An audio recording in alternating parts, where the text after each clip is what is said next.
The idea of Flippin Calligraphy was a way of capturing some of the negative stuff that people probably inadvertently will say to a person affected by dementia.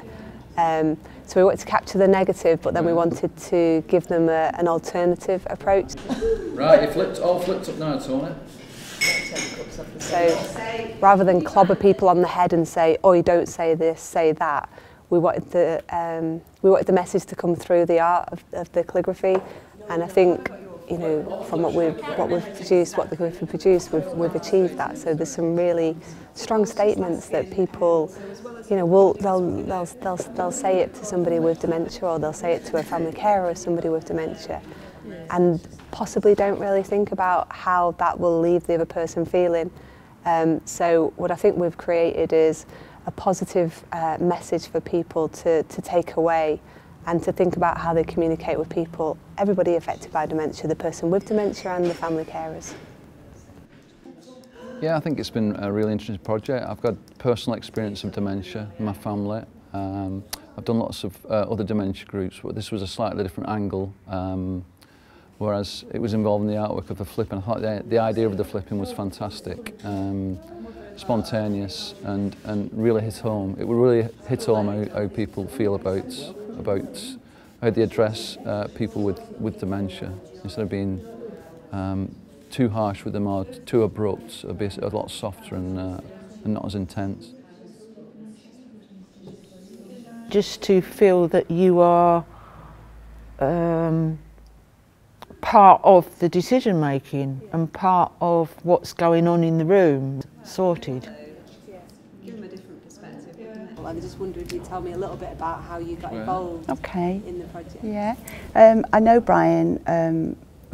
I've known him for many years, and I know about his calligraphy and the creative well-being stuff that he's been doing for a long time. And dementia is my, particular passion, and has been for like 15 years. So the fact that it was a group around dementia and trying to tackle stigma and things, so I did sort of just hop on the back of it really, without much permission really from you, Emma, but thank you very much for accommodating me, because it has been fabulous. I liked the idea that there was a cross-section. There were some were carers, some were ex-carers, some didn't really think they knew anything about dementia, but when it came down to it, they'd all had a brush with dementia. And were able to, after a while, we've talked a lot, and they were all able to find something negative and something positive that they'd maybe heard somebody saying, or that they'd said themselves, which I thought was a really good bit, was that they then came to realise that even though they think they're being supportive to somebody, they might actually be being a bit negative.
So, Pat, on your flip, you've got, for goodness sake, do you want tea, coffee, chocolate or milk? Yes. I just wonder where you heard that. That was in the home where Malcolm was, and he still is a resident. And it was one of the staff just shouted that at him, really. And he couldn't understand, and I was angry because I could see he couldn't understand, and he looked a bit agitated. And I just thought, he doesn't have the capacity to make the choice. Just say one thing. Yeah, and then you capture that on your positive flip. Let's have a nice cup of tea. Yeah, so I just said to her, just say to him, would you like a cup of tea? To me it was quite simple. don't give choices, they don't have the capacity to make the choice. They would just get more and more confused.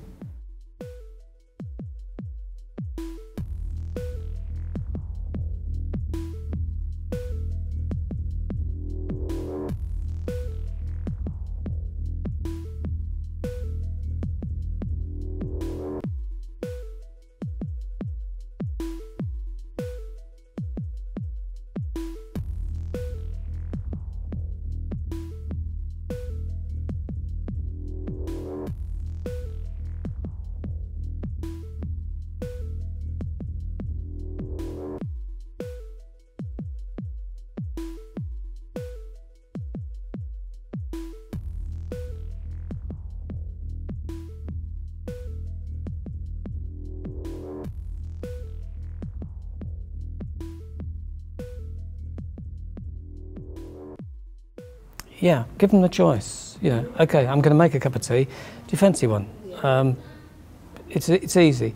They can say yes or no. Then they have a choice, rather than just plonk a cup of tea in front of them, whether they want it or not, or ask someone else if they will want a cup of tea. I don't know if Joy's thirsty until she tells me. She will know when she is thirsty, when she fancies a cup of tea. Simple as that.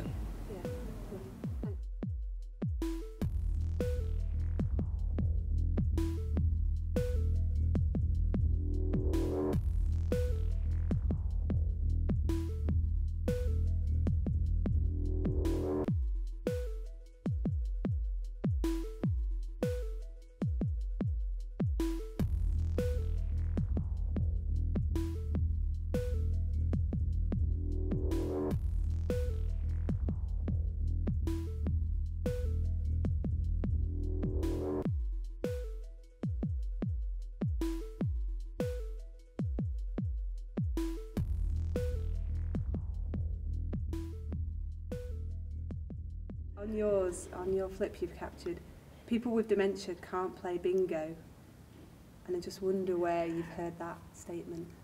Yeah, that's true. I do a games day on a Thursday at Humphrey Booths in Worsley Road, and we play dominoes, bingo, and we have a quiz. And when we're doing the bingo, the the clients from Humphrey Booth, Poppy, they come out to the cafe room and they play as well at bingo. Maybe they don't play like we play, but they do go through the motions of it. You know, they have a pen and they have a one book, and they mark off, may not mark off the right numbers, but they're doing it. And as far as I'm concerned, that's good enough.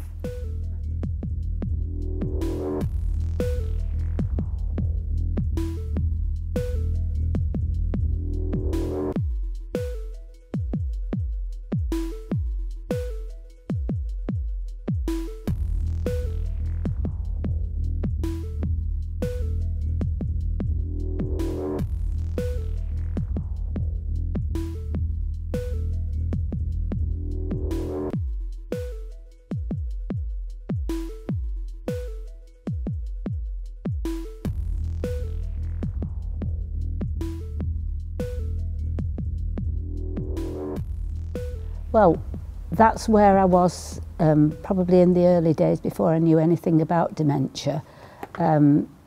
When Peter was in the process of being diagnosed, and obviously I used to get very irritated because he repeated himself over and over again.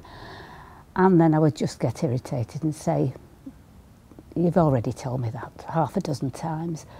And it was only later that I realised this was a very negative comment. With hindsight, I feel very guilty saying it, having said it, but at the time, well, basically I didn't know any better. But I think the great thing about this is you've shared that experience with other people, so you know, you only know what you know. Yes. And your positive is, oh, what you just told me is really interesting. Yes, well, I found that really it took the aggravation out of the situation, and also it didn't put Peter under pressure, which I know, having said the other did, it really got him upset.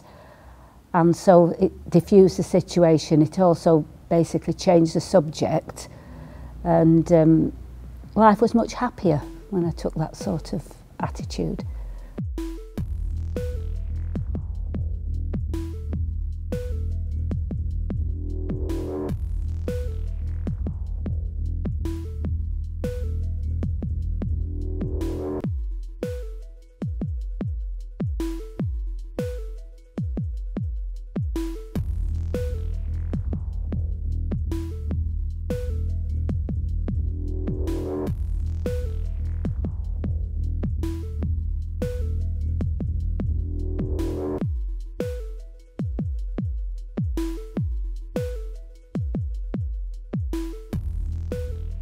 So Flippin Calligraphy is going to be exhibited at the Together We Can festival, which is happening on the 24th of March.